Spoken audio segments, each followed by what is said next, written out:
이번 토론회를 보시고 마음에 드는 후보를 결정하신 뒤에 6월 14일 중앙선거에서 여러분의 소중한 한표를 반드시 행사해 주시길 바랍니다. 자, 이제 토론회를 시작하겠습니다. 오늘 사회는 대구경북지회로 활동하고 계시는 오마이뉴스 조정훈 기자님께서 맡아주시겠습니다. 조정훈 기자님 드리겠습니다. 예, 시청자 여러분 안녕하십니까? 저는 제7회 전국 동시지방선거 대구시교육감 예비 후보자 토론회 사회를 맡은 조정훈입니다. 오늘 토론회는 대구경북 인터넷 기자협회 주최로 개최함을 알려드립니다. 지방선거가 40여일 앞으로 다가왔는데요. 교육은 100년 대계라 할 만큼 중요하기 때문에 오늘 토론회가 대구교육을 이끌어갈 진정한 교육감을 뽑는 데 도움이 되었으면 합니다. 이 토론회는 선거관리위원회의 공정한 심의 규정을 기준으로 진행됨을 말씀드립니다. 그럼 우선 후보자들을 소개해 드리도록 하겠습니다. 대구시 교육감 선거에는 모두 3분의 예비 후보가 등록을 했는데요. 사전에 추첨한 순서대로 왼쪽부터 소개하겠습니다. 먼저 김사열 후보입니다. 대구를 신진영 공교육으로 채우고 있는 김사열 후보입니다. 네, 다음은 강은희 후보입니다. 한 아이도 놓치지 않겠습니다. 다풍교육으로 대구의 모든 아이를 품겠습니다. 강은희 후보입니다. 네, 다음은 홍덕률 후보입니다. 네, 공감과 소통의 현장 교육감 홍덕률 예비 후보입니다. 감사합니다. 오늘 토론회에 모시게 된 3분의 후보들에게 감사드립니다. 본격적인 토론회에 앞서 진행 방법을 말씀드리겠습니다. 먼저 추첨된 순서대로 각 후보자들의 출마의 변을 듣고 다음으로 사회자 공통 질문이 이어지겠습니다. 그 이후에는 후보들의 순발력을 알아보는 OX 스피드 퀴즈를 갖고요. 다음으로는 한 후보가 다른 승리 후보를 선택해 개별 질문을 하는 상호 질문 시간을 갖도록 하겠습니다. 질문 기회는 총 3회이고 3회 모두 한 후보에게만 할 수는 없습니다. 상대 후보에 대한 비방은 삼가해 주시고 비전을 중심으로 질문과 답변을 해주시기 바랍니다. 이번 토론회는 대구경북 인터넷 기자협회에서 주관하기 때문에 유튜브와 페이스북 등 SNS를 통해 생중계를 하고 있습니다. 토론회를 보면서 실시간으로 질문도 올라오고 있는데요. 마지막으로 온라인 질문에 대한 답변 시간을 갖고 이후 매주말로 토론회를 끝마치도록 하겠습니다. 그럼 본격적으로 대구시 교육감 예비 후보자 토론회를 시작하겠습니다. 우선 후보자들에게 출마의 변을 설명할 시간을 드리겠습니다. 한 후보당 주어진 시간은 2분입니다. 시간을 정확히 지켜주시고 제한 시간 10초 전에 종을 한번 울리겠습니다. 그리고 정해진 시간이 지나면 종소리와 함께 마이크를 끄도록 하겠습니다. 먼저 김사열 후보자부터 시작해 주십시오. 시민 여러분 반갑습니다. 저는 2가지 이유로 이번에 교육감에 연락이 되었습니다. 먼저 제가 2014년과 16년 경북대학교 총장 임용 과정을 통하여 대학 교육에서 교육의 자치와 자율성이 굉장히 중요하다는 사실을 깨달았습니다. 지역교육 현장에서도 자율성이라는 문제가 아주 소중하다는 사실을 알게 되었습니다. 두 번째로 제가 국내외에서 평생 동안 교육 전문가로 일해왔습니다. 실제로 시민교육과 자유학교가 최고 수준인 덴마크에서 그리고 선진 교육국가인 미국에서 제가 유학을 하고 아이를 키웠습니다. 국내에서는 대학교육 현장에서 20년 동안 일해왔습니다. 저에게 기회가 주어진다면 저는 일선학교와 교실 단위에 과감히 자율성을 부여하겠습니다. 그리고 중앙 정부로부터 오는 부당한 관찰에 대해서 교육청에서 받아내도록 하겠습니다. 학교 내에서는 선진적 교육을 비롯해서 교실 단위에서 학생 중심의 교사 책임제 교육을 실현하겠습니다. 교사가 아이들 교육에 몰입할 수 있도록 교사의 잡무를 획기적으로 줄이고 교사들의 교권을 지켜주기 위해서 여러 가지 방책들을 마련하겠습니다. 학교 밖에서는 시민을 위한 평생교육을 최대한 지원하며 장애인 평생교육센터를 설립하고 다문화 교실을 활성화하겠습니다. 지역의 여러 교육 현장을 자율이라는 큰 원칙으로 조화롭게 운영해 가겠습니다. 감사합니다.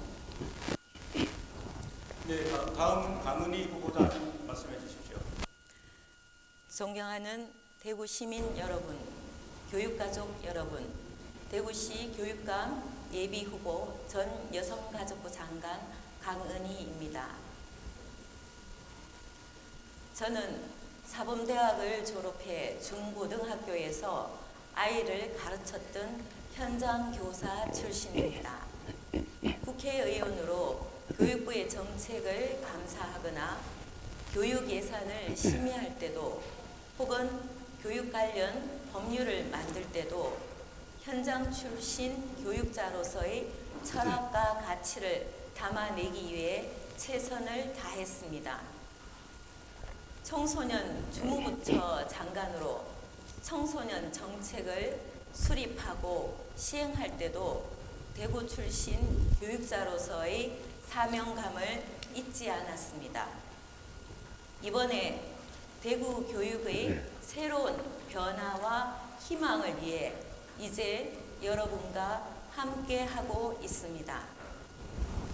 한 아이도 놓치지 않는 다풍교육으로 모든 아이를 뜻모아 모두 품겠습니다. 현장 중심 교육으로 교실을 활기차게 배움이 즐거운 학교로 만들겠습니다. 교육 현장의 행정 부담은 가감히 줄이고 예산은 효율적으로 집행하겠습니다.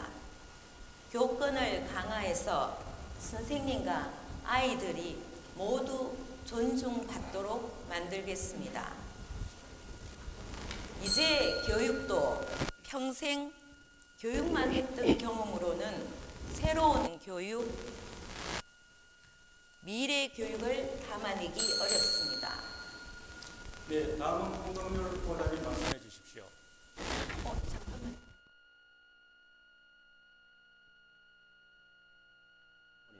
그리고 존경하는 대구 시민 여러분, 안녕하십니까? 대구시 교육감 예비후보 홍덕률입니다. 저는 대구대학교에서 교육자로 꼭 30년을 살았습니다. 그중 8년가량은 총장으로 일했습니다. 평생을 학생과 학교를 떠난 일이 없습니다. 특히 총장으로 일한 지난 8년여 동안 저는 학생이 행복한 학교를 만들기 위해 땀 흘렸습니다. 오로지 학생만 보고 일했습니다. 학생을 위해서라면 누구라도 만났습니다. 학생의 학습권을 지켜주기 위해 어떤 희생도 또 가시밭길도 피하지 않았습니다. 정치와 각종 외풍으로부터 학교와 교육과 학생을 지켜내기 위해 혼신의 힘을 쏟았습니다. 소통과 통합의 리더십으로 큰 대학을 경영했습니다. 성과도 적지 않았습니다. 오래된 재단 분규 정리했습니다. 대구대학교의 위상과 경쟁력도 크게 끌어올렸습니다. 그 학생 행복 교육 철학과 대학 총장으로서의 성공 체험을 가지고 교육감 후보로 나섰습니다. 공감과 소통의 현장 리더십으로 교육 현장의 숙제들을 풀어가겠습니다. 학생이 행복하고 선생님이 존경받고 학부모가 안심할 수 있는 학교를 만들어 가겠습니다. 감사합니다. 예, 후보 세 분의 말씀 다 잘 들었습니다. 그럼 본격적인 토론으로 들어가겠습니다. 첫 번째 공통 질문을 드리겠습니다. 오동기 현 교육감은 대구를 교육 수도로 특허 등록까지 했는데요. 하지만 대구가 교육 수도라고 생각하는 사람들은 많지 않은 것 같습니다. 과연 대구가 교육 수도로서의 위상이 맞는지 진단해 주시고 대구 교육의 발전을 위한 대안에 대해서도 간단히 말씀해 주시기 바랍니다. 후보자당 답변 시간은 1분 30초입니다. 답변은 강은희 후보자께서 먼저 말씀해 주시겠습니다. 대구 교육이 교육부 평가에서 연속 6년 최우수 교육기관으로 선정이 된 바 있습니다. 그렇지만 또 교육의 현실을 살펴보면 지역 간의 교육 격차나 계층 간의 양극화 해소 문제는 여전히 숙제로 남아 있습니다. 더구나 더 중요한 것은 지금의 교육이 아이들의 미래 역량을 키워줄 수 있느냐, 이 부분에서는 굉장히 우려되는 바가 많습니다. 어떻게 교육을 바꿔서 아이들의 문제를 잘 준비하고 우리 새로운 시대의 패러다임에 맞는 아이들로 키우느냐 하는 부분은 제반 모든 교육 시스템을 새로 정착시켜야 할 필요가 있습니다. 현장에서 교사도 직접 해보고 아이들도 키워보고 기업도 운영해보고 다양한 경험을 해본 제 입장에서는 교육계만의 역량과 힘으로는 이제는 미래의 역량을 키우기 힘들다고 보고 있습니다. 미래의 역량을 키우기 위한 다양한 경험이 필요한 시대입니다.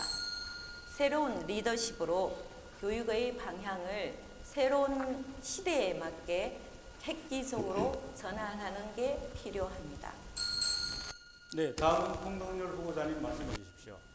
네, 우동기 교육감님께서 우리 대구가 원래 교육도시로서의 자존심이 아주 강한 도시고 그걸 통해서 많은 인재를 배출해왔던 그런 도시였습니다. 이것을 한 단계 업그레이드 시킨다는 그런 취지로 교육 수도를 표방하시고 그 실질적인 교육 수도가 되기 위해서 많은 노력을 기울여 오셨습니다. 그 방향과 비전 설정은 저는 대단히 잘 됐다 생각을 하고 있습니다. 하지만 이제 그렇게 추진하는 과정에서 여러 가지 교육 현장에 문제, 부작용, 여러 가지 숙제들이 남아 있는 것도 사실입니다. 전 두 가지를 지적하고 싶습니다. 하나는 지금 교실 혹은 학교 현장에 주요 교육 주체들이 많이 힘들어하고 있습니다. 지쳐 있고 사기도 많이 떨어져 있습니다. 특히 선생님들 같은 경우는 보람도 찾기 힘들다고 상당히 어려운 소리를 하고 계십니다. 학생들도 지쳐 있습니다. 학부모님들도 많이 불안해하십니다. 교실을 살려내야 됩니다. 지금의 이 교실 환경 혹은 지금의 교육 주체들이 이런 여러 가지 피로도 가지고는 교육 수도 제대로 만들어갈 수 없습니다. 두 번째 숙제가 있습니다. 미래 교육을 위한 준비가 여전히 부족하다는 생각입니다. 미래 인재를 길러내기 위해서 교육 과정, 교육 내용, 교육 방법, 교육 패러다임을 전면적으로 변화시켜가는 그런 노력이 필요하다고 생각합니다.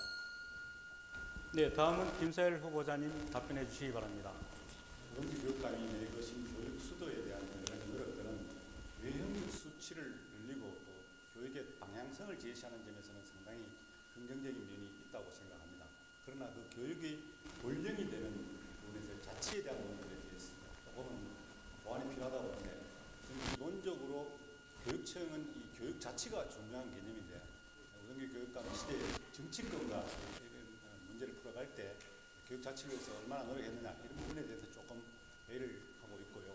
그리고 교육이 가장 중요한 그 교실 자치, 교실의 교육이 제대로 이루어지는가 부분에서 잡무가 너무 많고 학교 평가라든가 이런 것들로 교사가 시달리면서 상당히 교육의 온전한 교실에서의 교육이 이루어지지 않게 했다는 점에서 그 문제점을 저는 제기하고 싶고 또 요즘 또 최근에 지적이 되고 있는 지역 간 지역 내의 교육 격차 이런 문제점을 대두되어 있기 때문에 이런 것들을 좀 적극적으로 풀어가야 되지 않겠나 저는 그렇게 생각합니다.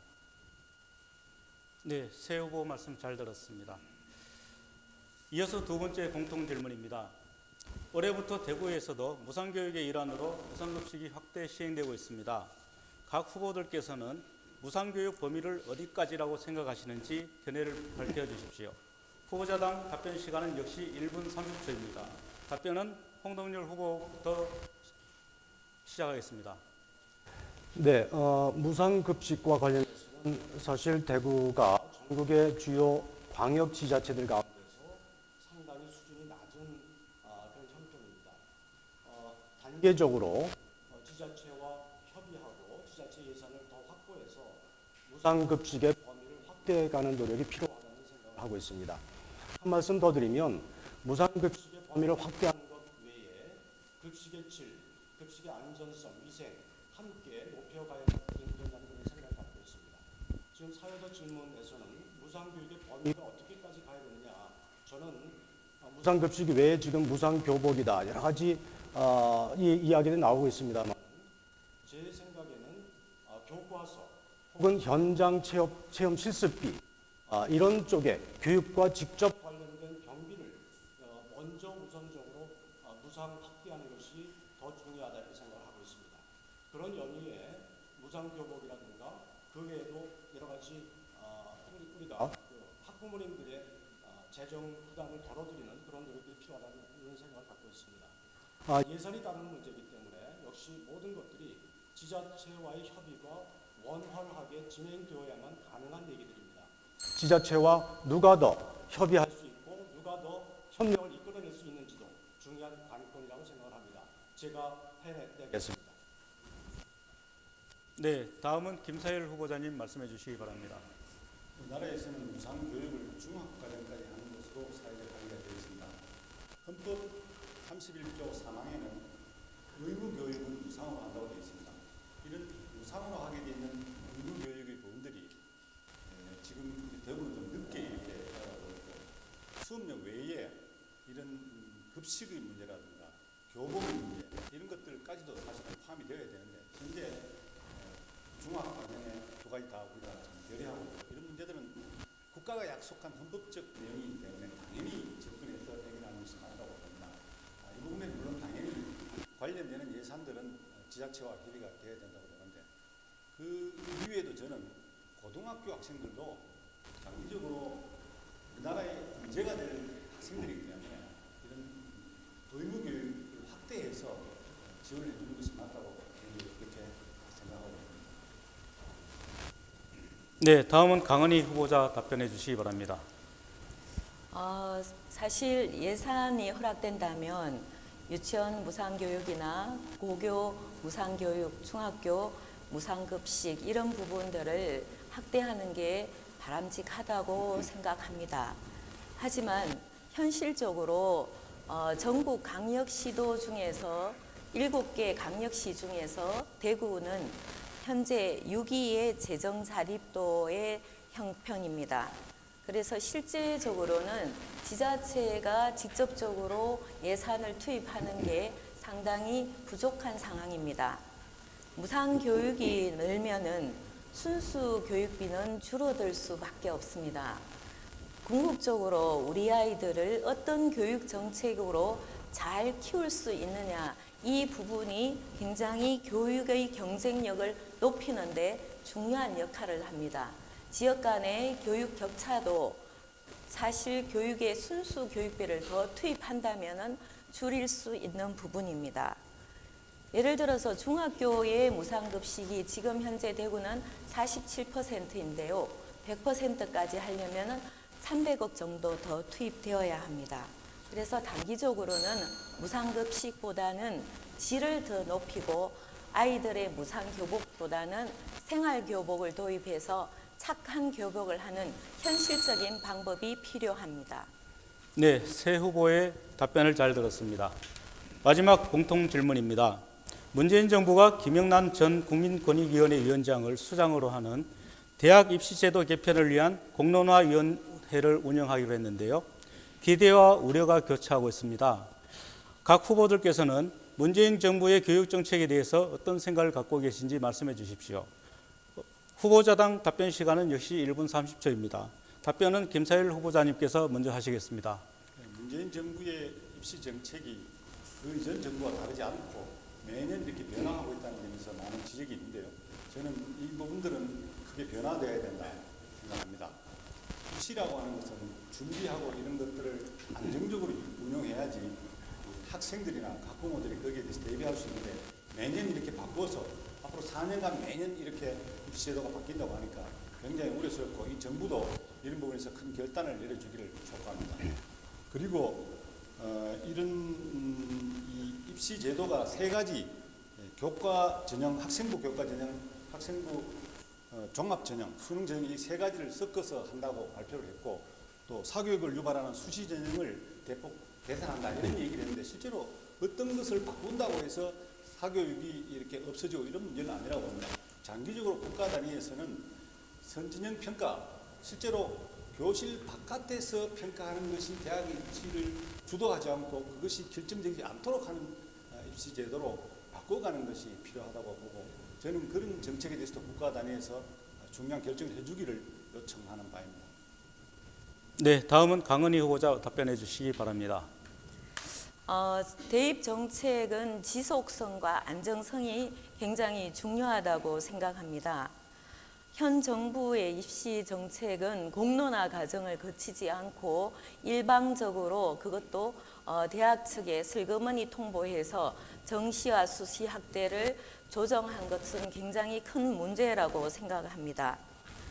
2022학년도 대입제도 개편 시한이 교육부가 좀 더 가감하게 책임지고 안을 내놓을 필요가 있습니다. 최근 수능 최저 등급 폐지나 정시 학대는 사실 정반대의 정책입니다. 2015 개정 교육 과정에 맞는 교육 평가 시스템을 새롭게 잘 구축하는 게 우선되어야 한다고 봅니다. 학생들이 배우고 있는 교육 과정과 대평가 방식이 일치하지 않기 때문에 여기에서 생기는 문제는 굉장히 중요하고도 학생들의 교육 방향을 결정짓는 데 큰 역할을 합니다. 장기적인 안목에서 안정적인 변화를 가져가는 것이 교육 정책의 기본이라고 생각합니다. 간소화 정책에 대해서도 좀 더 특기자 전형이나 이런 부분도 어느 정도 그대로 학부모의 뜻을 반영할 필요가 있습니다. 네, 다음은 홍동률 후보자님 답변해 주시기 바랍니다. 네, 입시 정책과 관련해서 지금 교육부가 몇 가지 시안을 이렇게 내놨다가 여러 가지 국민들의 불안을 샀던 경험이 있습니다. 매우 우려스러운 일이었고요. 최근에 국가교육회의 혹은 공론화위원회를 거쳐서 최종안을 다듬겠다라고 한 것은 여러 가지 문제가 있음에도 불구하고 그나마 그럴 필요가 있겠다 이런 생각을 갖고 있습니다. 섣부른 결정으로 인해서 학교 현장, 교육 교실 현장이 혼란에 빠지고 학부모님들이 불안에 빠지는 것은 어떻게든 막아야 된다는 생각입니다. 어쨌든 입시 정책을 변화시키는 데에는 대단히 신중해야 된다는 생각을 갖고 있고요. 이번에 교육부가 내놓은 몇 가지 시안들 중에 예컨대 정시 모집을 확대한다라고 하는 일종의 그 안이 들어 있었습니다만은 이것은 상당히 좀 신중하게 할 필요가 있겠다. 학생부 종합전형이 그 대안으로 몇 년째 이렇게 확대되어 오는 추세에 있었습니다만은 그것이 여러 가지 부작용, 예컨대 신뢰성, 공정성 혹은 금수저 전형 이런 비판에 직면해 있는 것도 사실입니다만은 그런 부작용들을 우리가 개선하고 보완하는 그런 정책을 펴면서 이 입시 제도가 예측 가능하게 안정적으로 변화해 가는 그런 접근이 필요하다 이렇게 생각을 합니다. 네, 세 후보의 답변 모두 감사드립니다. 이번 순서는 좀 가벼운 질문을 할까 합니다. 후보자들의 전개를 살펴보는 스피드 퀴즈 질문 시간을 마련했습니다. 제가 질문을 드리면 후보자들께서는 OX판을 들어주시면 됩니다. 지금 가지고 계신 OX판을 들어주시면 되겠습니다. 질문은 총 10개입니다. 그럼 질문을 시작하겠습니다. 첫 번째 질문입니다. 교육감 후보로는 내가 다른 후보보다 월등한 것 같다. 들어주십시오.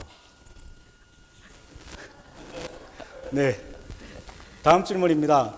강은희 후보의 대표 공약인 1학급 2교사제에 찬성한다. 들어주십시오. 네. 다음 질문입니다. 김사열 후보의 대표 공약인 무상교복 도입에 찬성한다. 들어주십시오. 네. 다음은 홍동률 후보의 대표 공약인 무상유아교육에 찬성한다. 들어주십시오. 네, 강은희 후보님께서 약간 기우뚱하셨습니다. 네, 다음 질문입니다. 우동기 교육감이 지난 8년 동안 잘했다라고 생각하십니까? 들어주십시오. 꼭 하나 드려야 됩니까? 예, 하나만 들어주십시오. 하나 드려야 됩니다. 네. 네, 세 후보 다 잘한 걸로 평가하셨습니다. 다음입니다. 우동기 교육감이 추진했던 작은 학교 통폐학 정책에 대해서 계속 추진하시겠습니까? 들어주십시오.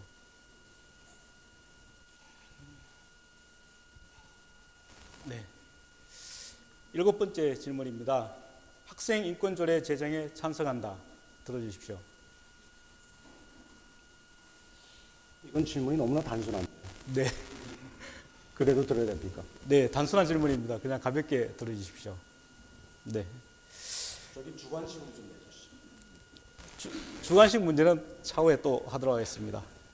네, 8번째 질문입니다. 교육과정 내 페미니즘 교육에 찬성한다. 들어주십시오. 교육과정 내에 페미니즘 교육에 찬성한다. 네. 9번째 질문입니다. 투표 연령을 만 18세로 낮추는 개정에 찬성한다. 네. 마지막 10번째 질문입니다. 등교 시간 늦추기에 찬성한다. 네. 10개 질문에 대해서 세 후보의 생각들이 어떻게 드러났는지 보시는 시청자분들께서 판단해 주시기 바랍니다. 이어서 후보자 간 상호 질문을 하고 답변을 할 수 있는 개별 질문 시간입니다. 토론 주제는 자유입니다. 후보자당 기회는 3번씩 주어지고 질문 시간은 30초, 그리고 답변 시간은 1분입니다. 재질문을 하실 경우 재질문 시간은 1분이고 재답변 시간은 30초입니다. 시간을 꼭 지켜주시고요. 먼저 강은희 후보자께서 질문해 주시기 바랍니다. 김사일 후보님께 질문드리겠습니다.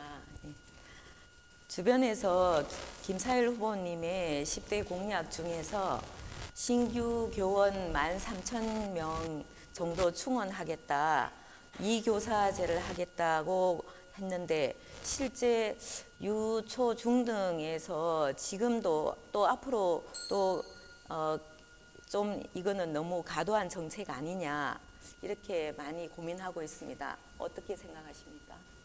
제가 전제 조건으로 정부 단위의 결정이 필요하다고 보고 한 1,500억 정도가 해마다 소요되는데 그것은 교육청 단위에서 결정할 일은 아니라고 봅니다. 그런데 정부 단위에서 결정한다고 이렇게 주장하시는데 바로 얼마 전에 정부에서는 2030년까지 10년간 공립초중고 신규 임용 교사를 2,835명 줄이겠다고 발표를 했습니다.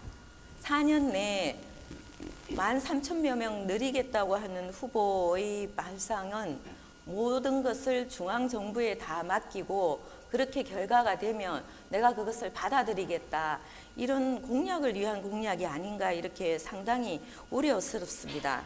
실제로 매년 이렇게 증원을 한다, 후보님 말씀대로 한다면 매년 3,500억이 넘는 예산이 소요가 됩니다. 예산에 대한 거 너무 중앙정부에 미루고 공약은 본인이 하시겠다, 이런 취지라서 상당히 우려가 되고 또 현실성이 없는 공약으로 생각이 됩니다. 우리 아이들의 미래를 책임질 교육감 후보라면 책임질 수 있는 범위 내에서 공약을 하시는 게 맞지 않나 이렇게 보고 있습니다.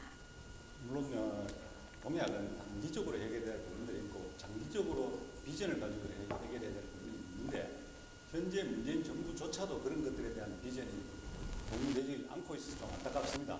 그러나 우리가 그런 꿈을 포기하고 나라의 미래를 준비하지 않고 단기적인 것에만 치중한다면 교육의 미래가 있고 조국의 미래가 있겠습니까? 저는 제가 공약한 것에 대해서 정부를 압박하고 또 다른 교육감들과 함께 이런 힘을 합쳐서 정부를 설득하는 것을 적극적으로 하겠다는 그런 의미로 받아들여 주시면 되겠습니다. 네, 다음은 홍덕열 후보자께서 질문해 주시기 바랍니다. 네, 강은희 후보께 질문 드리겠습니다. 지난번 다른 토론회장에서 우리 강 후보께서는 본인을 교육자로서의 정체성을 강조를 하셨어요. 근데 제가 볼 때는 사실 강 후보는 정치인이십니다. 그리고 심하게 얘기하면 실패한 정치인으로 그렇게 인식되어지는 측면이 없지 않습니다. 선거운동도 정치인처럼 하고 계십니다. 교육자와 단일화를 거쳤고 교육자에 대해서 상당히 자존심을 상하게 하는 그런 결과를 가져오셨습니다. 어떻게 생각하십니까? 그거는 홍 후보께서 일방적으로 매도하신 것 같습니다. 실제 저는 얼마 전에 교육계 원로들께서 190여 분이 저를 지지해 주셨습니다.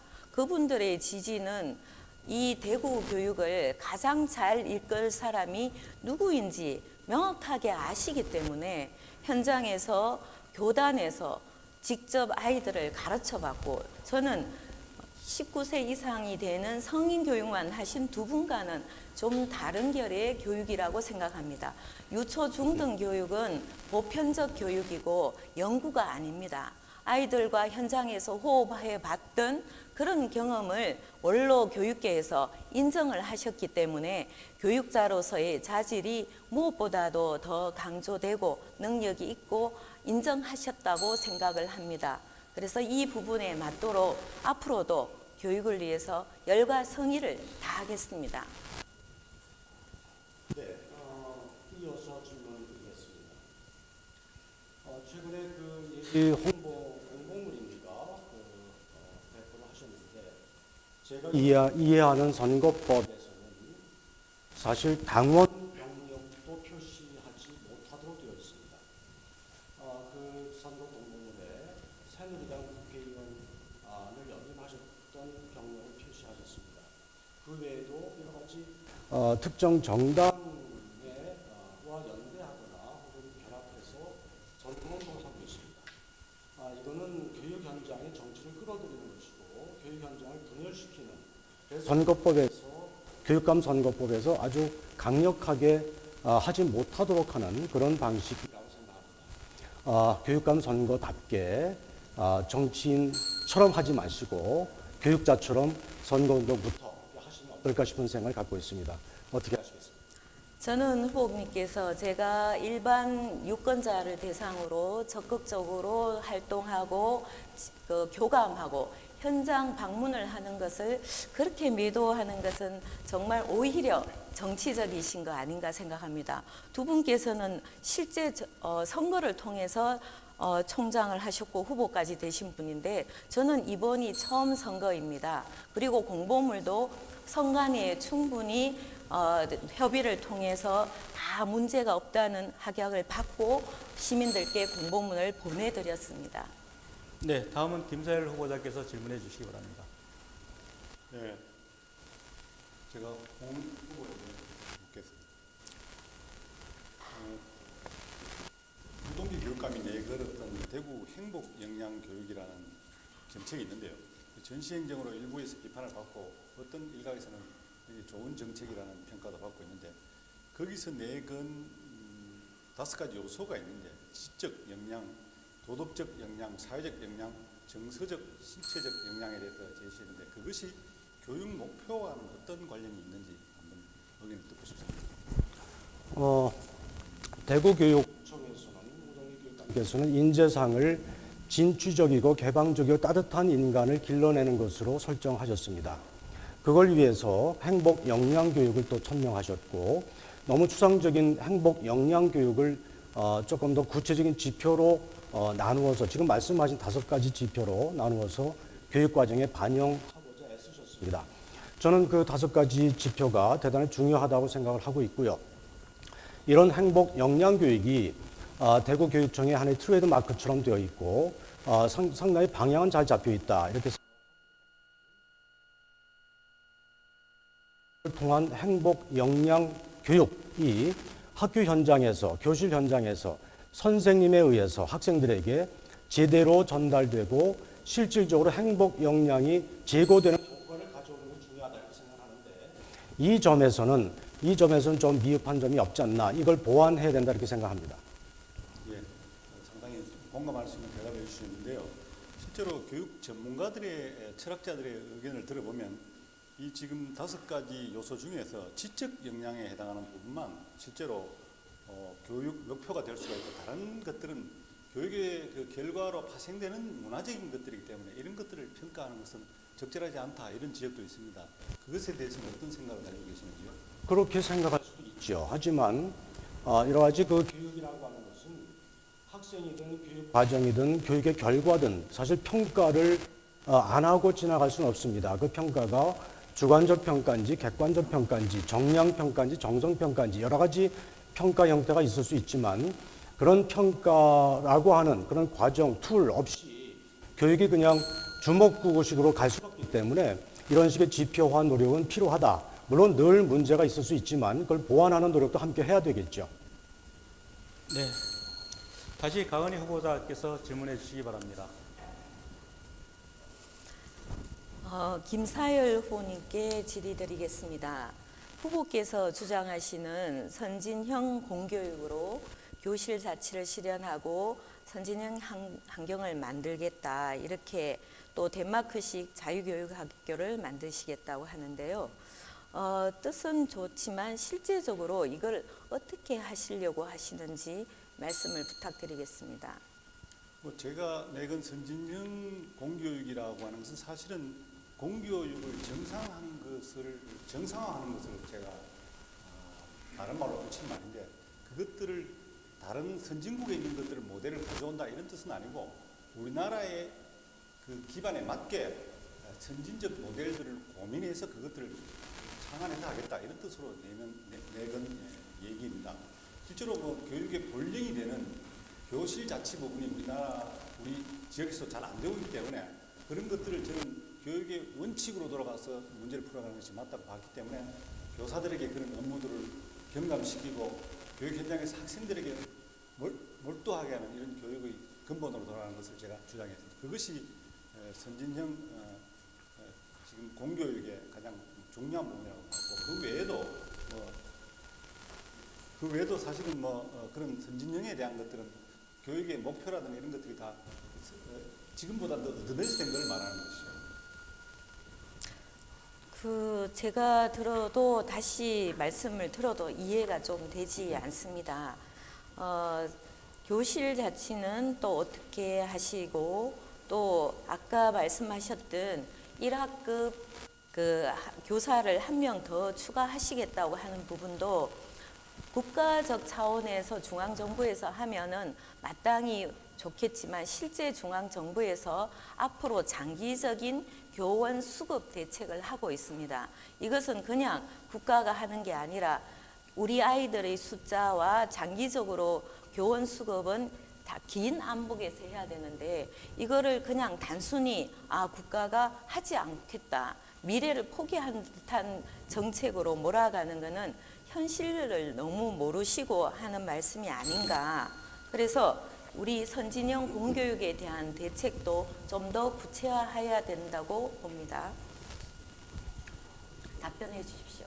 네, 그 부분에 대한 것은 좀 오해가 있는 것 같습니다. 제가 학급당 학생의 숫자를 줄여서 하겠다고 하는 것은 사실은 이 학령 인구 감소에 의해서 여러 가지 문제가 생긴 학교 현장의 위기를 풀어가는 방법으로 작은 학교, 작은 교실을 얘기했습니다. 장기적으로 제가 우리나라의 교육의 질을 제고하기 위해서 그런 정책들을 국가 단위에서 결정해 달라는 얘기를 했지, 선진형 공교육에 그걸 바로 이렇게 하겠다는 얘기는 아닌데, 좀 섞어서 이해하시는 것으로 생각이 됩니다. 네, 다음은 홍동률 후보자께서 질문해 주시기 바랍니다. 네, 우리 강 후보께 한 번 더 질문 드리겠습니다. 참 앞에서 언급됐던 선거 공보물에 대한 선관위의 유권 해석을 받으셨다고 하셨는데, 아무튼 한 번 더 검토를 해주시기를 그렇게 좀 부탁을 드리고요. 저는 그 정치인과 기업인 혹은 그 외의 행정들도 교육을 위해서 대단히 중요한 역할을 해야 된다고 생각을 하는 입장입니다.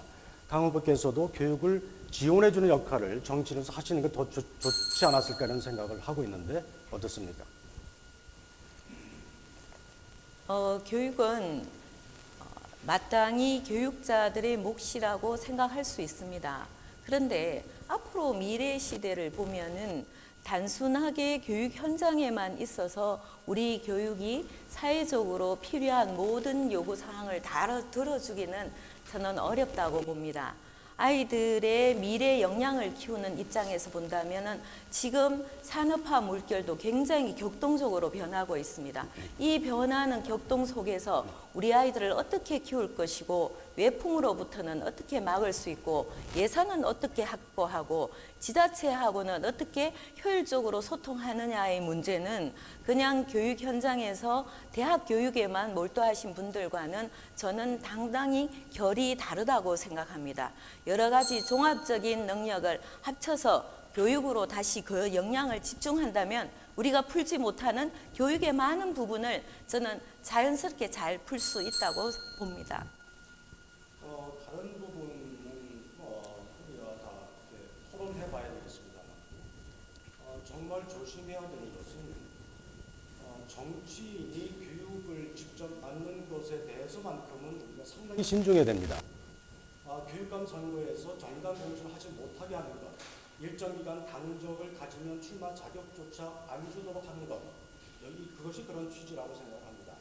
정치가 교육 현장에 개입하는 순간 교육 현장은 분열되고 정쟁으로 휘둘리게 되고 학생들 혹은 학부모는 다 피해자가 됩니다. 그래서 법으로 금지하고 있는 것입니다. 정치인은 교육이 잘 될 수 있도록 지원해 주는 역할을 해야 되는 것입니다. 그런 의미에서 설령 일정 기간 당적을 내려놨다고 하시더라도 그런 자세로, 그런 관점에서 진짜 교육자답게 혹은 교육감 후보답게 선거운동도 그렇게 하셔야 된다 이렇게 생각하는 거죠. 답변 바랍니다. 저는 한 번도 제가 하는 일과 이런 데 대해서 정치적으로 일을 했던 적은 없습니다. 국회에서 교문위 활동을 할 때도 교육의 본질이 무엇인지에 더 집중을 했습니다. 아이들을 어떻게 키우면 잘 키울 수 있는지 그 부분을 고민했고, 여성가족부 장관인 시절에도 청소년 정책에 대해서 몰두한 이유도, 지금의 교육감이 출마한 이유도 교육을 어떻게 하면 변화시키고 하는 의지가 강하기 때문입니다. 네, 다음은 김사열 후보자께서 질문해 주시기 바랍니다. 조금 전에 홍 후보님이 강 후보에게 질문한 것과 연관성이 좀 있는데, 우리나라 헌법에서는 교육이 중립성을 지키도록 되어 있습니다. 강 후보님께서 정치인이었기 때문에 그런 것에 대한 중립성이 있습니다. 강 후보는 또 평소 어린 사람으로 알려져 있던데, 박근혜 정권 때 의원과 장관을 지낸 혜택을 받은 사람으로서 탄핵 이후에 그런 인성을 지키기 위해서 그런 친박 그룹의 집회나 이런 교도소에 면회 간 적이 있는지 이런 걸 묻는 사람도 있는데, 제가 대답할 건 아닌데 물어보겠습니다. 두 분이 굉장히 오히려 정치적이십니다. 저는 이 자리에서는 정말 교육만을 논해야 된다고 생각합니다. 어떻게 우리 아이들의 미래를 담보할 수 있는 교육을 할 것인가, 그리고 어떻게 하면은 이 어려운 상황에서 교육을 잘 시킨가, 이게 저는 더 중요하다고 생각합니다. 저는 실제 선거는 이번이 처음입니다. 근데 두 분은 이미 선거를 다 경험하셨던 분들이고요. 그리고 현재 대학 교수로 있으면서 이런 교육감 선거는 어쨌든 선거기 때문에 고도의 정치적 활동입니다. 양 후보께서 대학의 교수로 계시면서 이런 정치적 일에 직접 뛰어드신 것이야말로 폴패스가 아닌가 생각합니다. 보다 교육의 본질에 접근하고 집중하는 거야말로 교육감이 필요한 교육에 대한 자세라고 생각합니다.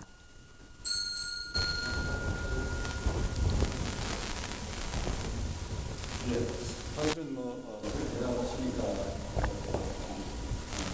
어떤 그런 점들에 대한 의구심들이 갈 줄 알았습니다.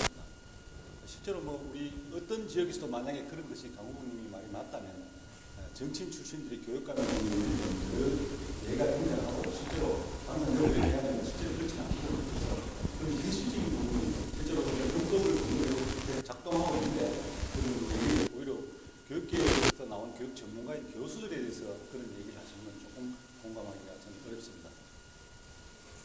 그래서 그런 부분에 대해서 지금 정치가로서 그렇게 하는 것이 당연하다고 생각하는 그 견해에 대해서 저는 공감하기 어려운데 그 견해에 대해서 한번 설명해 주시면 좋겠습니다. 정치에서 가장 고도화된 부분은 저는 선거라고 생각합니다. 저는 지금까지 비례대표 국회의원을 했고 정책 중심으로 국회 활동을 했고 여성가족부 장관을 했습니다. 무엇보다도 저는 현장에서 교사 출신이었던 것을 잘 살려서 제가 할 수 있는 영역에서 교육 발전을 위해서 최선을 다했고 앞으로도 그런 역량을 발휘하는 데 최선을 다할 생각입니다. 네, 다음은 강원희 후보자께서 다시 질문해 주시기 바랍니다. 홍덕률 후보께 질문드리겠습니다. 2016년도에 전교조가 법의 노조라는 통보 정당하다라고 판결이 있었습니다. 네. 문재인 대통령은 대선 때 법의 노조 철회를 공약했지만 아직 이루어지지 않고 있습니다. 교육청의 옆에는 현재 정교조 스님들이 농성을 하고 있습니다. 정교조가 법의 노조인가요? 어떻게 생각하십니까? 법의 노조죠. 네. 법의 노조고요. 법의 노조를 지금 풀어달라고 하는 전교조 요구고요.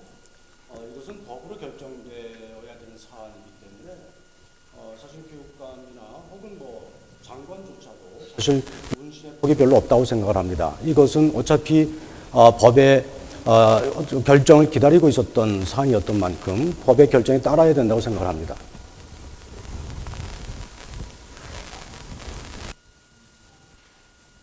작년 12월 말 현 교육감께서 불출마를 선언한 후에 정교조 그리고 대구 진보시민단체 등이 진보진영 교육감 단일 후보로 홍덕률 후보를 접촉했었던 사실이 있습니다. 그때 출마를 거부하지 않았던 보도가 있는데요. 친정교조 교육감으로 봐도 될까요? 지금 답변에서 보시면 상당히 그 전에 하셨던 행동과 좀 맞지 않는 부분도 있는 것 같습니다. 또 얼마 전에 대구 남부교육지원청이 정교조 대구 지부 전임자를 직위 해제해서 무단결근으로 징계를 추진하고 있습니다. 앞으로 이 정교조 정책은 어떻게 가는 게 좋겠다고 생각하십니까? 그 사실관계는 여러 진보 무슨 단체 혹은 그 외에도 여러 단체들, 심지어는 저 이 용어를 쓰고 싶지 않습니다만은 심지어는 보수 성향의 단체 개인들까지도 저에게 다양하게 출마를 권유했던 사실이 작년부터 있었습니다. 일관되게 제가 출마를 동의하지 않았었습니다. 그건 바로 잡고요. 그리고 그 전교조의 요구는 법의 노조라고 하는 그 결정에 따라야 되는 것으로 일관되게 답변하겠습니다. 네, 다음은 홍덕률 후보자께서 질문해 주시기 바랍니다. 저기 그 대상을 바꿔야 된다고 말씀하셨습니까? 사회자님? 네. 대상을 바꿔야 된다고 생각합니다. 네, 그렇습니다. 그렇습니까? 그럼 김사열 후보께 질문을 드리겠습니다. 지난 토론에서도 잠깐 언급이 됐었습니다만은 사실은 교육 행정 혹은 교육 경영을 담당했었는가는 대단히 중요한 관건이라고 생각합니다. 저는 1년 예산 2,400억 규모, 교수 직원 1,000명의 큰 대학 조직을 경영했었습니다. 우리 김사열 후보도 비슷한 경험이 있다고 말씀하셨는데 80문화원 예산 직원 숫자가 얼마나 됩니까?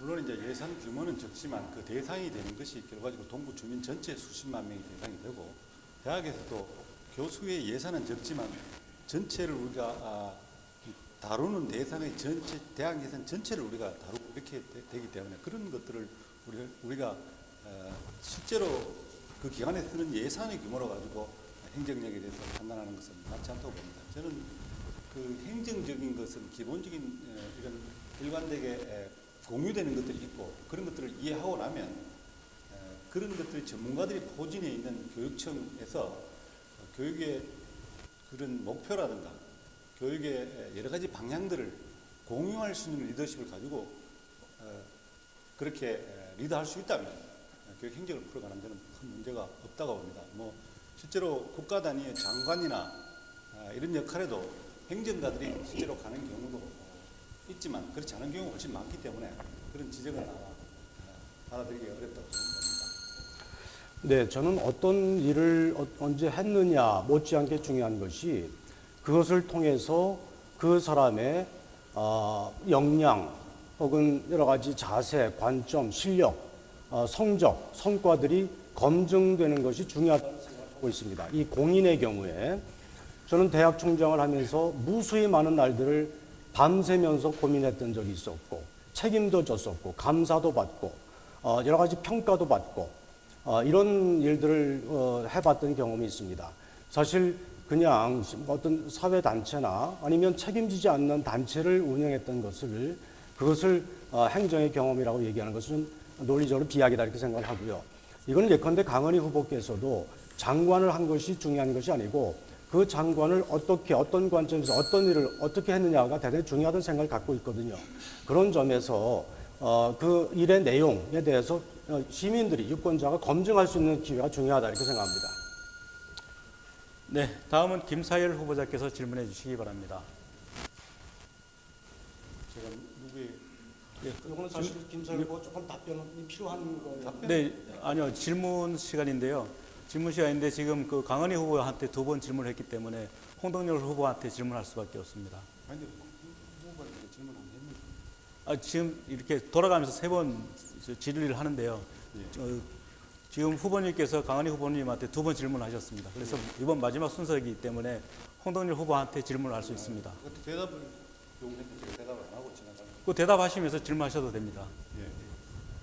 실제로 뭐 그런 교육 행정에 대한 얘기를 하시면서 시민단체라고 해서 작다고 해서 거기를 좀 이렇게 폄하하고 뭐 교수회나 총장의 그 지위가 있는 것처럼 얘기하시는 거는 저는 좀 공감하기 어렵고 어떤 지위에 있는 사람도 평교수, 평교사라 하더라도 그 고민의 양은 거의 같다고 보기 때문에 그런 것들을 가지고 교육의 행정력이라고 이렇게 비교하는 것은 적절하지 않다고 봅니다.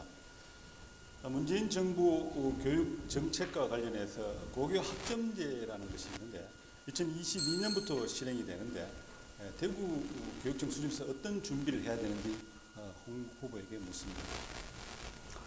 고교 학점제는 뭐 큰 긴 그 뭐랄까 방향이랄까의 점에서는 필요한 새로운 제도 혹은 새로운 변화라고 생각을 합니다. 하지만 이것이 제대로 정착하기 위해서는 상당한 정도의 준비가 필요할 것이고 교육부와의 협의도 필요하다고 생각을 합니다.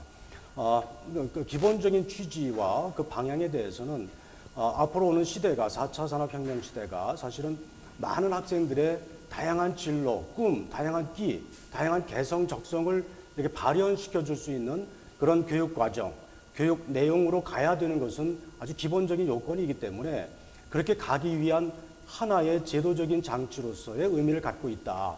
이걸 위해서 사실 교육감이 되게 되면 상당히 빠른 속도로 TF팀을 구성해서 준비에 착수해서 이걸 제대로 안착시키는 노력이 필요하다 이렇게 생각을 합니다. 실제로 준비 단계에 제가 알기로는 교사 배치 수급 문제라든가 여러 가지 강의들을 학교 단위에서 개설을 다 할 수가 없기 때문에 그런 것들에 대한 지원청이나 교육청 수준에서의 이런 이제 교사 풀들을 마련하고 그런 것들을 수급하는 것이 현실적인 문제가 될 거라고 보고 또 교실의 크기라든가 교실의 시설을 어떤 것을 해서 그 교육의 효율적인 것을 가져올 수 있는 이런 것들에 대한 준비들은 빠르면 빠를수록 좋고 준비 기간이 길기 때문에 제대로 된 준비가 돼야 된다고 봅니다. 그 외에도 어떤 것이 더 필요한지 견해를 듣고 싶습니다. 이거는 학생들의 진로 지도 지금 말씀하신 몇 가지 요건을 말씀해 주시고 동의하고요. 그러니 당연히 필요하고요. 지금 그 외에 추가적으로 필요한 것 제가 하나만 강조해 드리려고 하면 학생들에 대한 진로 교육, 진로 지도가 사실 고등학교 고교 학점제가 진행이 되려면 그 이전부터 내실 있게 준비가 되어 있어야 됩니다. 이것이 안 되어 있는 상태에서 학생들 준비가 안 되어 있는 상태에서 고교 학점제 제대로 뿌리내릴 수 없다고 생각합니다. 진로 교육과 함께 가야 된다고 생각합니다. 네, 다음으로 온라인 질의 응답 시간으로 넘어가겠습니다. 온라인으로 올라온 질문을 취합해서 각 후보자들에게 공통 질문을 드리겠습니다. 답변 시간은 1분 30초입니다. 첫 번째 질문을 드리겠습니다. 특성화고에 재학 중인 고등학생입니다. 직업계 고교뿐만 아니라 공교육에서 노동교육 그리고 노동인권교육의 부재에 대해서 인식하고 계시는지 현실적인 강화 계획을 가지고 계시는지 묻고 싶습니다. 먼저 강은희 후보자부터 답변해 주시기 바랍니다. 제가 여성가족부 장관으로 있을 때 근로 현장의 청소년들을 근로 지도과 노동 권리를 교육하고 지도해 주는 지도원들을 많이 임명을 해서 현장에 배치한 적이 있습니다. 우리 아이들도 특성화고를 나갔을 때 특성화고에 실습을 하거나 아니면 특성화고 출신으로 현장 실습에 갔을 때 기본적인 안전교육과 근로계약이 제대로 이루어지지 않아서 얼마 전에 제주도에서도 그런 사고가 발생한 겁니다.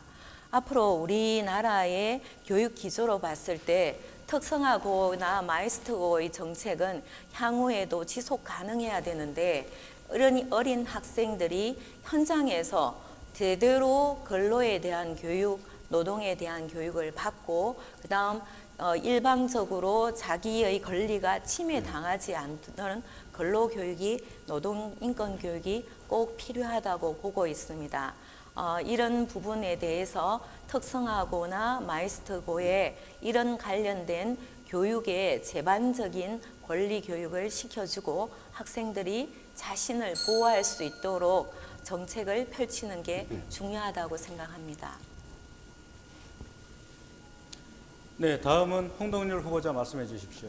네, 특히 이제 특성화고등학교 다니는 학생의 질문이니까 더 가슴에 와닿습니다. 이제 물론 특성화고등학교 졸업하고 물론 대학에 진학할 수도 있고 사회 직장 진출할 수도 있습니다. 특성화고등학교뿐만이 아니고 일반계 고등학교에서도 사실은 사회 진출해서 하나의 근로자로 사회인으로 직장인으로 살아갈 때 필요한 기본적인 인권교육, 노동인권교육, 민주시민교육 필요하다고 생각을 합니다. 제가 대구대학교 총장으로 일할 때 이런 쪽에 대학생들까지도 대단히 취약하고 대단히 준비가 안 돼서 부당한 침해를 권리 침해를 당하는 사람을 무수히 많이 목격했습니다. 이런 점을 보완하기 위해서 많이 애를 썼던 경험이 있고요. 앞으로 고등학교 과정에서도 이런 노동인권교육 그리고 노동교육 그리고 그 더 포괄해서 민주시민교육까지 우리 학생들이 사회 진출해서 민주시민으로서 제대로 살아갈 수 있는 혹은 글로벌 세계 시민으로 제대로 살아갈 수 있는 권리와 책임과 의무를 제대로 인식할 수 있는 그런 교양교육이 대단히 필요하다고 생각을 하고 적극적으로 정책에 반영하도록 그렇게 하겠습니다. 네, 다음은 김사일 후보자님께서 답변해 주십시오. 마이스터고나 특성화고를 가는 것이 가정 형편이 어렵거나 공부를 좀 못하는 학생들이 가는 이런 인식이 있는 사회에서 그 학교를 다니는 학생들의 좀 어려움이 있을 거로 생각이 듭니다. 당연히 그런 학교마다 가지고 있는 그 주제들에 맞는 여러 가지 시설들을 갖추고 제대로 교육을 해야 되는 그런 지원들은 당연히 있어야 되겠죠. 그렇지만 그 바깥에서 사회가 성숙해 가기 위해서 가져야 될 여러 가지 덕목이 있는데 저는 그 중에서 그저께 그 노동절 행사에 가서 저는 그런 생각을 했는데 노동의 가치가 존중되지 않는 사회, 우리나라 사회는 저는 그런 문제점이 있다고 봅니다. 제가 유학했던 덴마크 같은 나라들은 노동의 가치가 존중되고 또 그 결과로 어떤 직업을 가져도 동일하게 수입이 되는 이런 사회를 형성해 있어서 직업에서 내가 원하는 직업을 선택하는 것이 중요하게 되어 있습니다.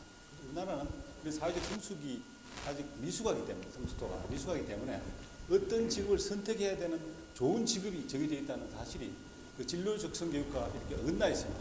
이런 부분에서 교육청 단위 내에 학교 내에서 우리가 고민해서 당연히 해야 될 단기적 주제들이 과제들이 있고 사회 전체에서 풀어가야 되는 문제들이 있다고 보기 때문에 그런 아주 바람직한 세상이 되도록 하기 위해서 평생교육이나 사회교육에서 아주 집중적으로 그런 노동의 가치를 거론해야 됩니다. 네, 두 번째 온라인 질문입니다. 지난 4월 27일 남북 정상이 판문점 선언을 발표했습니다. 통일과 평화 교육과 관련해서 각 후보자들의 입장을 말씀해 주십시오. 먼저 홍동열 후보자부터 말씀해 주시기 바랍니다. 네, 지금 한반도를 둘러싼 정세가 아주 급변하고 있습니다. 물론 여러 가지 우려되는 측면도 없지 않겠습니다만은 큰 방향은 그동안에 여러 가지 전쟁 위기를 극복하고 한반도의 평화를 향해서 나아가는 그런 전환이어서 대단히 다행스럽게 그렇게 생각을 하고 있습니다. 저는 월남민의 자녀로 성장을 했습니다. 저희 부모님께서는 피난민이었지만 그 고향 땅을 다시 밟지 못하고 돌아가셨습니다. 이 월남민의 한이라고 하는 것이 대단히 그렇지 않은 분들은 이해하지 못할 정도로 대단히 큽니다. 어서 빨리 이런 그 평화가 정착이 돼서 이 월남민의 한도 풀어주고 우리 아들, 딸들이 안전하게 전쟁의 공포에서 벗어나서 생활할 수 있는 그런 환경이 마련되기를 교육자의 한 사람은 대단히 갈망하고 있습니다. 이런 여러 가지 변화를 교육에도 담아내서 그야말로 우리 학생들이 평화, 통일 시대를 향해 가고 준비하고 평화, 통일 시대의 주체로 한 국민으로 살아갈 수 있는 그런 자세와 관점과 여러 가지 역할을 배워갈 수 있도록 우리 기성세대가 준비하고 그렇게 교육 과정을 담아내는 그런 노력들이 필요하다는 생각을 갖고 있습니다. 준비하겠습니다. 네, 다음은 김사일 후보자께서 말씀해 주시기 바랍니다. 30년 전에 제가 외국에 나가기 전에는 저도 북한에 대해서 상당히 적대감을 가지고 이렇게 생활을 하다가 나라를 떠나서 유학을 가게 되는데 외국에 가서 외국인들이 만나면 당신이 어느 나라에서 왔느냐? 그러면 제가 이제 대한민국에서 왔다 그러면 당신 북에서 왔느냐? 남에서 왔느냐? 이런 걸 묻는 거예요. 처음에는 조금 이제 의아하게 생각했는데 저는 대한민국밖에 없고 남한밖에 없다고 생각해야 될 것 같은데 정작 바깥에서는 그런 것들의 질문들이 일상화되어 있고 외국인들은 우리나라를 보고 통일 문제를 해결하지 못한 나라로 이렇게 인식해서 질문을 하는 것을 알고 굉장히 부럽게 생각했습니다. 30년의 세월이 지나고 이제 늦었지만 지금이라도 그런 남북 정상회담을 통해서 통일의 길로 가는 평화의 길로 가는 단초를 마련하는 것은 아주 환영할 만한 일이라고 생각합니다. 그러나 우리가 오랫동안 이렇게 적대시하면서 살아왔기 때문에 그런 관계를 개선하고 평화적으로 풀어갈 때, 화해적으로 풀어갈 때에 대한 대비가 사실은 제대로 되지 않고 있다고 보고 있고 이런 것들은 교육을 통해서 마련되어야 되고 이 미래 세대를 위해서 어떤 식으로 이 세계 평화에 기하고 한반도 평화의 문제 푸는 것이 거기서 끝나지 않고 지구촌 전체의 평화에 정착에 기여하도록 풀고 과거의 문제들까지도 같이 풀어가는 것이 맞지 않느냐 저는 그렇게 생각해서 적극적으로 환영할 일이라고 생각합니다. 네, 다음은 강은희 후보께서 말씀해 주십시오. 네, 우선 남북 정상 간 평화를 위해서 적극적으로 노력하는 부분에 대해서는 국가의 미래를 생각해 봤을 때 굉장히 바람직하다고 봅니다. 우선 통일 교육은 남북한이 어떤 상태에 있는지를 정확한 상황을 잘 알려주는 기초 교육이 필요하다고 봅니다. 우리 대한민국의 경제, 정치 상황도 제대로 학생들이 인식할 수 있고 북한의 같은 상황도 역시 제대로 인식할 필요가 있습니다.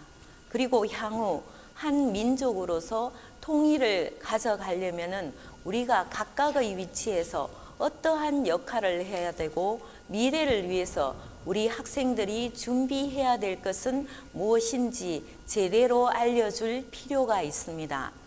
남북한이 세계의 평화에 중요한 역할을 할 수 있는 국가이고 이치이기도 합니다.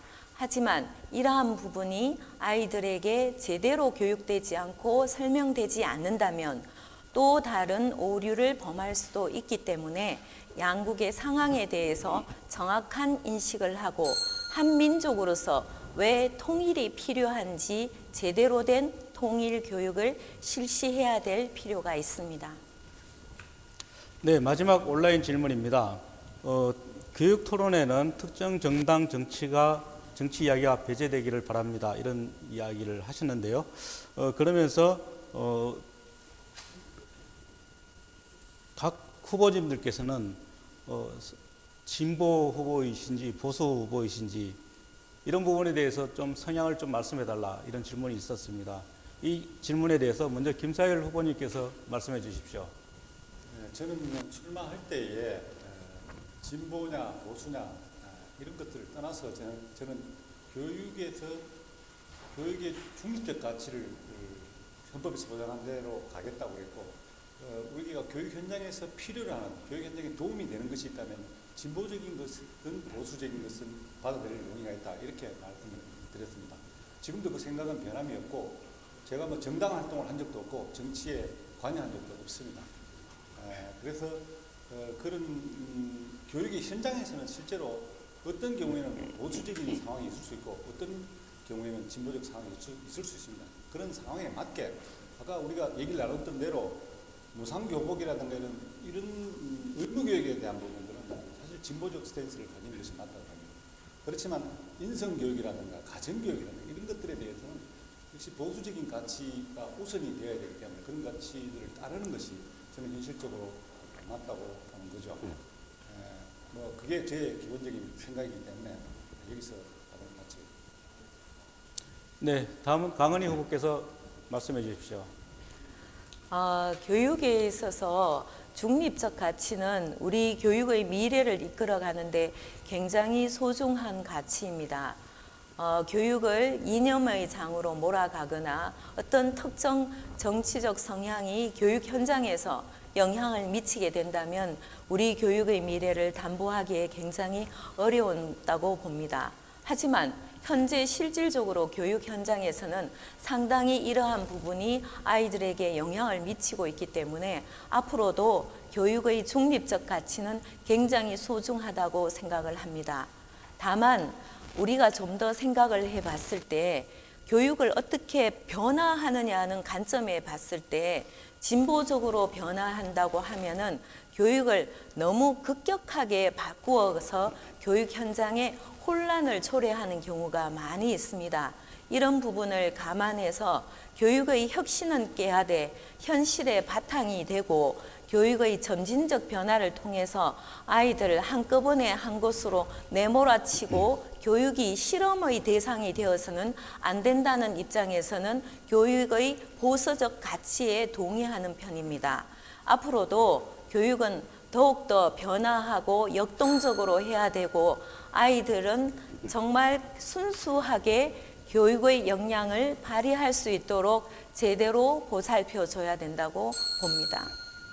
네, 다음은 홍동열 후보께서 말씀해 주십시오. 네, 저는 출마할 때부터 일관되게 교육감 후보를 혹은 교육의 문제를 진보 보수의 이분법으로 접근하지 말자는 얘기를 여러 차례 했습니다. 그것은 정치권의 논리입니다. 교육자의 논리는 아닙니다. 저는 굳이 저에게 저의 생각을 말씀하라고 하면 앞에 잠깐 언급했듯이 대구교육청이 설정하고 있는 인재상 따뜻하고 개방적이고 진취적인 사람입니다. 이런 사람을 길러내겠다라고 하는 것이 대구교육청의 교육 목표고 인재상입니다. 저는 그런 사람이고자 평생을 노력했고 그런 사람이라고 생각을 합니다. 진취적이라고 하는 것은 미래지향적이라는 얘기입니다. 현실에 안주하지 않겠다는 얘기입니다. 미래 사회가 필요한 인재를 길러내기 위해서 저부터 변화하겠다는 얘기입니다. 따뜻하다라고 하는 것은 우리 사회에 누구도 소외되지 않도록 제가 사랑하고 품고 하겠다는 얘기입니다. 그런 따뜻한 사람이 되고 싶었고 개방적인 사람, 이 닫혀 있거나 소통이 안 되는 사람은 교육자로서 자질이 없다고 생각을 합니다. 저는 소통과 공감의 리더십을 갖고 있고 그렇게 하겠다는 말씀을 여러 차례 드렸습니다. 따뜻하고 개방적이고 진취적인 사람으로 저를 바라봐 주시기 바랍니다. 진보도 아니고 보수도 아닙니다. 네, 새 후보의 말씀 잘 들었습니다. 온라인 질문에는 이 밖에도 공기청정기를 설치하는 게 시급합니다. 이런 질문도 올라와 있었고요. 과밀 학급이 많이 있어서 학교에 한 반에 38명 이상인 경우 교과 과정에서 토론 수업이 불가하다 이런 질문도 있었습니다. 또 하나는 운동장에서 신나게 뛰어놀 수 있도록 해주세요. 이런 질문도 있었다는 것을 말씀드립니다. 지금 여러분들께서는 대구 경북 인터넷 기자협회가 주최하는 제7회 전국 동시지방선거 대구시 교육감 예비 후보자 토론회를 시청하고 계십니다. 공통 질문과 OX 답변 그리고 상호 질문까지 마쳤습니다. 이제 마지막 순서입니다.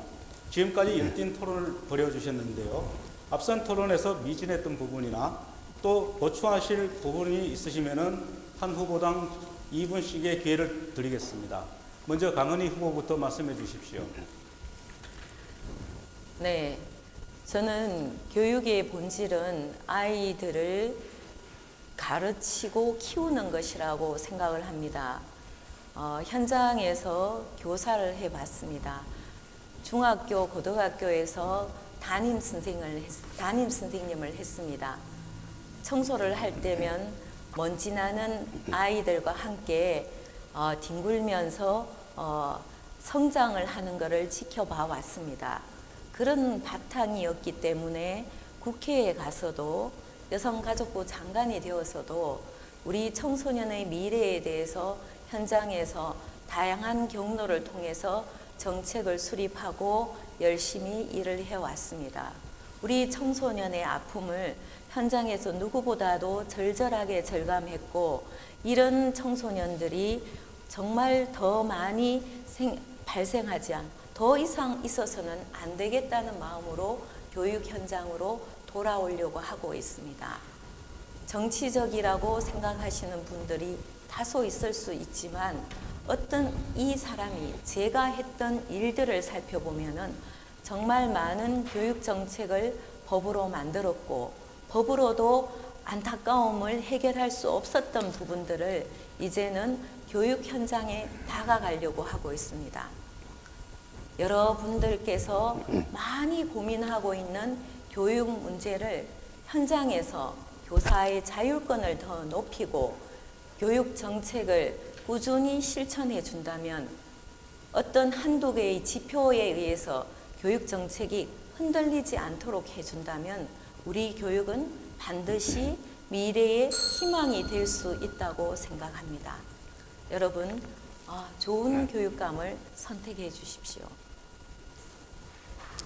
네, 다음은 홍덕률 후보자께서 말씀해 주십시오. 네, 제가 교육감 후보로 출마 뜻을 밝히고 난 이후에 꽤 많은 분들을 만났습니다. 그 중에는 학생들도 있었고요. 초등학생, 중학생, 고등학생, 그리고 학부모님들도 계셨습니다. 또 선생님들도 많이 만났습니다. 만나고 난 다음에 제 마음을 너무나 아프게 했던 몇 가지 장면들이 있었습니다. 어느 고등학교 1학년 학생은 그 한참 에너지가 넘치는 나이임에도 불구하고 체력이 딸린다라고 저에게 하소연했습니다.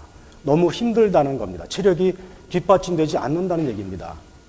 또 어느 학부모님께서는, 어머니께서는 우리 아이들이 학교에서 교실에서 저렇게 고생하는 모습을 보면 억장이 무너진다는 말씀도 하셨습니다. 선생님은 선생님대로 상당히 지금 보람도 못 느끼고 여러 가지 잡무에 시달린다는 하소연도 하셨습니다. 돌아서서 제가 눈물을 머금었던 적이 한두 번이 아니었습니다. 이 교실 살려내야 된다고 생각합니다. 이대로 계속 갈 수는 없다고 제가 뜻을 굳히고 마음을 추스렸습니다. 어떻게든 이것은 교사와 교육감이 다 할 수 있는 숙제는 아닙니다. 우리 지역사회가 함께 해야 됩니다. 한 아이를 제대로 키우기 위해서라도 온 마을이 필요하다는 아프리카 속담이 있습니다. 대단히 중요한 교훈입니다. 우리 시민들께서, 지자체는 물론이고 우리 지역의 박물관, 문화예술단체, 체육관, 모든 우리 시민들이 우리 아이들을 제대로 키워내는 일에 뜻을 모으고 지혜를 모으고 머리를 맞대야 된다고 생각합니다. 그 중심에 교육감이 있어야 됩니다. 그 교육감은 어느 한쪽에 치우치거나 어느 한쪽의 진영이나 분파에 몰입해 있어서는 안 됩니다. 중심을 잡아야 합니다. 그래서 소통시키고 뜻을 모아내야 합니다. 그런 역할을 제가 할 수 있고 해내겠습니다. 네, 마지막으로 김사일 후보께서 말씀해 주십시오. 자치적이고 자율적이어야 할 교육 현장은 정치 권력이나 자본의 이해로부터 자유로워야 합니다. 이미 우리 교육은 정치에 휘둘려 여러 번 퇴보를 거듭했습니다. 이제 또다시 그러면 안 된다는 것이 저의 생각입니다. 교육은 교육 전문가에게, 정치는 정치인에게 맡기는 지혜로운 대구 시민이 되어주시기를 당부드립니다.